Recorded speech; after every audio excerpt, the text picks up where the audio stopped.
ನಾಡಹಬ್ಬ ದಸರಾ ಉದ್ಘಾಟಕರಾಗಿ ಬಾನು ಮುಸ್ತಾಕ್ ಆಯ್ಕೆ ಆಗುತ್ತೆ. ಆಯ್ಕೆ ಆದಂಥ ನೆಕ್ಸ್ಟ್ ಮೊಮೆಂಟಿಂದಾನೆ ಇದಕ್ಕೆ ವಿರೋಧ ಆರಂಭ ಆಗುತ್ತೆ. ಯಾಕೆ ಅಂತ ಹೇಳಿದ್ರೆ ಅವರನ್ನು ಸಾಹಿತಿಯಾಗಿ ಅವರ ಸಾಹಿತ್ಯಾತ್ಮಕವಾದಂಥ ಸಾಧನೆಗಳಿಗೆ ಎಲ್ಲರ ಮೆಚ್ಚುಗೆಯೂ ಇದೆ, ಬೂಕರ್ ಪ್ರಶಸ್ತಿ ವಿಜೇತೆ. ಬಟ್ ಅವರು ನಾಡ ದೇವತೆ ಭುವನೇಶ್ವರಿ ದೇವಿಯ ವಿಚಾರವಾಗಿ ಒಂದು ಹೇಳಿಕೆಯನ್ನು 2023ರಲ್ಲಿ ಕೊಡ್ತಾರೆ.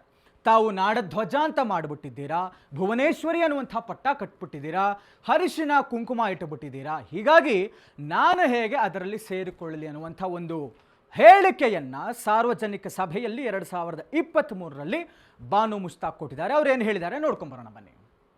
ಕನ್ನಡ ಭಾಷೆಯ ಬಗ್ಗೆ ಒಬ್ಬ ಅಲ್ಪಸಂಖ್ಯಾತ ಮಹಿಳೆಯಾಗಿ ನನ್ನ ಗ್ರಹಿಕೆ ಏನು ಅನ್ನೋದನ್ನ ನಿಮ್ಮ ಎದುರಿಗೆ ಇಡ್ತೀನಿ. ನಿಮ್ಗೆ ಇಷ್ಟ ಆಗತ್ತೋ ಕಷ್ಟ ಆಗತ್ತೋ ನನಗೆ ಗೊತ್ತಿಲ್ಲ. ಕನ್ನಡವನ್ನ ಭಾಷೆಯಾಗಿ ಬೆಳಿಲಿಕ್ಕೆ, ಕನ್ನಡವನ್ನ ಭಾಷೆಯಾಗಿ ಬಾನು ಮುಸ್ತಾಕ್ ಮಾತಾಡ್ಲಿಕ್ಕೆ, ಆಕೆಯ ಮನೆಯವರು ಮಾತಾಡ್ಲಿಕ್ಕೆ ನೀವು ಅವಕಾಶನೇ ಕೊಡ್ಲಿಲ್ಲ. ಕನ್ನಡ ಭುವನೇಶ್ವರಿಯಾಗಿ ಮಾಡಿಬಿಟ್ರಿ. ಕೆಂಪು ಮತ್ತು ಹಳದಿ ಅರಿಶಿನ ಕುಂಕುಮದ ಬಾವುಟವನ್ನ ಹಾಕಿ ಅರಿಶಿನ ಕುಂಕುಮದಲ್ಲಿ ಆಕೆಯನ್ನ ಲೇಪಿತಳನ್ನಾಗಿ ಮಾಡ್ಬಿಟ್ಟು ಆಕೆಯನ್ನ ಕರ್ಕೊಂಡೋಗಿ ಮಂದಾಸನದ ಮೇಲೆ ಕೂರಿಸ್ಬಿಟ್ರಿ.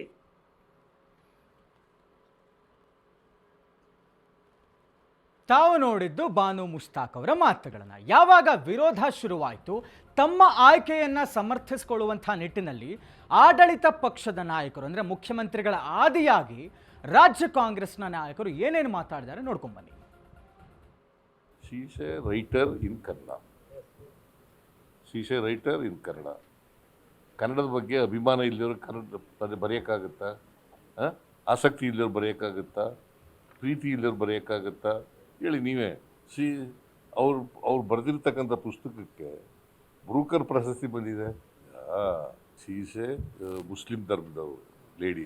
ಅವಳು ಕನ್ನಡದಲ್ಲಿ ಬರೆದಿದ್ದಾರೆ. ಕುಂಕುಮ ಹಾಕೊಳ್ಳೋದು ಧರ್ಮದಲ್ಲಿ ಇದೆಯಾ?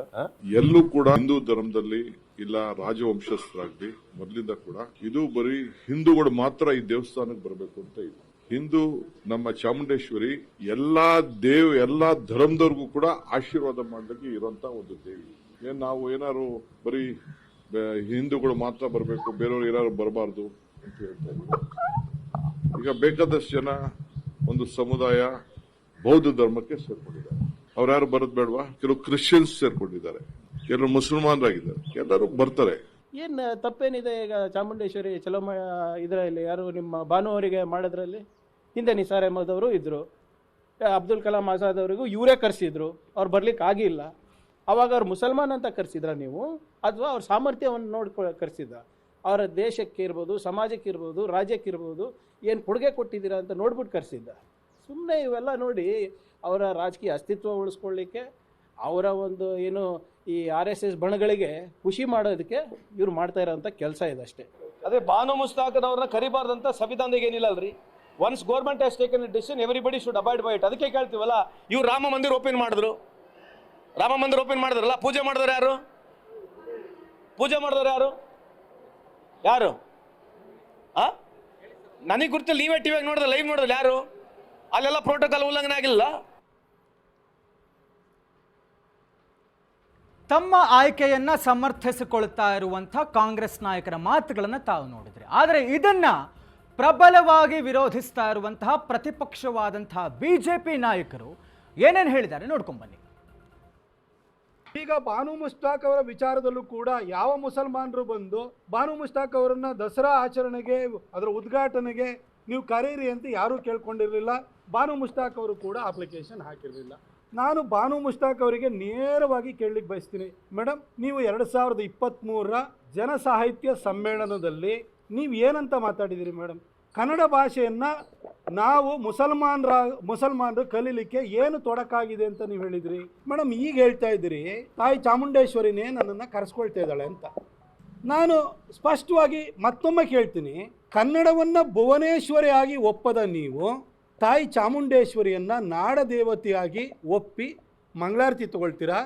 ಈಗ ನೀವು ದಸರಾ ಉದ್ಘಾಟನೆ ಮಾಡೋಕ್ಕೆ ಮುಂಚೆ ನಾನು ಕೂಡ ಸರ್ಕಾರದಲ್ಲಿದ್ದೆ.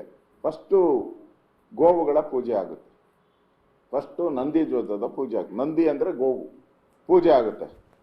ಈ ಬಾನು ಮುಸ್ತಾಕ್ ಅವರು ಹಸುವಿನ ಮಾಂಸವನ್ನು ತಿಂತಾರೆ. ಗೋ ಪೂಜೆ ಮಾಡೋದು ಹೆಂಗೆ ಮಾಡಾಕ್ತಾರೆ ಅವರು? ನಂದಿ ಪೂಜೆನ ಹೆಂಗೆ ಮಾಡ್ತಾರೆ? ನಮ್ಮ ಹಿಂದೂ ಸಂಪ್ರದಾಯದ ವ್ಯಕ್ತಿಗಳು ಇವತ್ತು ನಮ್ಮನ್ನು ಪ್ರಶ್ನೆ ಮಾಡ್ತಾ ಇದ್ದಾರೆ, ನಮ್ಮನ್ನೆಲ್ಲ ಕ್ವಶನ್ ಕೇಳ್ತಾ ಇದ್ದಾರೆ. ಹೇಗೆ ಸಾಧ್ಯ? ಒಂದು ಕಡೆ ಅದನ್ನು ಕಡಿದು ತಿನ್ನೋರು ಮತ್ತೆ ಅದನ್ನು ಪೂಜೆ ಹೆಂಗೆ ಮಾಡಕ್ಕೆ ಸಾಧ್ಯ? ಇದು ಅಪಚಾರವಲ್ಲವೇ? ಮೈಸೂರು ದಸರಾ ಈ ಸಾರಿ ತುಂಬ ವಿವಾದಾತ್ಮಕವಾಗಿ ಚರ್ಚೆ ಆಗ್ತಾ ಇದೆ. ಇದಕ್ಕೆ ಕಾರಣ ಇಷ್ಟೇ, ಬಾನು ಮುಸ್ತಾಕ್ ಅವರು ಸಾಹಿತಿಯಾಗಿ ನಮಗೆ ಅವ್ರ ಬಗ್ಗೆ ಗೌರವ ಇದೆ, ಇದೇನು ತೊಂದರೆ ಇಲ್ಲ. ಹಿಂದಿನ ಕನ್ನಡದ ಬಗ್ಗೆ, ಚಾಮುಂಡೇಶ್ವರಿಯ ಬಗ್ಗೆ ಹಿಂದೆ ಅವರು ಆಡಿದಂಥ ಮಾತುಗಳು ಇದ್ದಾವೆ, ಅದು ಇವತ್ತು ಪ್ರಶ್ನಾರ್ಹ ಆಗಿದ್ದಾವೆ. ಈ ದೃಷ್ಟಿಯಿಂದ ಸರ್ಕಾರ ಆಲೋಚನೆ ಮಾಡಬೇಕು. ರಾಜಕೀಯ ಪಕ್ಷಗಳ ಕೆಸರರ ಚಾಟದ ಮಧ್ಯದಲ್ಲಿ ನಿಜವಾದ ಆಚರಣೆಯನ್ನು ಆರಂಭ ಮಾಡದಂತಹ ಮೈಸೂರಿನ ರಾಜವಂಶಸ್ಥರು, ಇವರುಗಳ ನಡೆ ಏನು ಮತ್ತು ನಿಲುವು ಏನು ಅನ್ನೋದಕ್ಕೆ ರಾಜಮಾತೆ ಪ್ರಮೋದಾದೇವಿಯವರು ಮತ್ತು ಸಂಸದರಾದಂಥ ಯದುವೀರ್ ಒಡೆಯರ್ ಅವರು ಮಾತನಾಡಿದ್ದಾರೆ. ನೋಡ್ಕೊಂಬನ್ನಿ. ವಿಚಾರದಲ್ಲಿ ಅವರು ಹೇಳಿದ್ದಾರೆ, ಅದು ಬಂದು ನಮ್ಮಲ್ಲಿ ತಾಯಿ ಆರಾಧನೆ ಮಾಡೋದ್ರಲ್ಲಿ ಏನು ಸಮಸ್ಯೆ ಇಲ್ಲ ಅಂತ ಅವರು ಹೇಳಿರ್ತಕ್ಕಂಥದ್ದು ತಮ್ಮ ಮೂಲಕ ಕೇಳಿದೀವಿ. ಅದು ಸತ್ಯ ಅಂದ್ರೆ ನಮಗೇನು ಸಮಸ್ಯೆ ಇಲ್ಲ.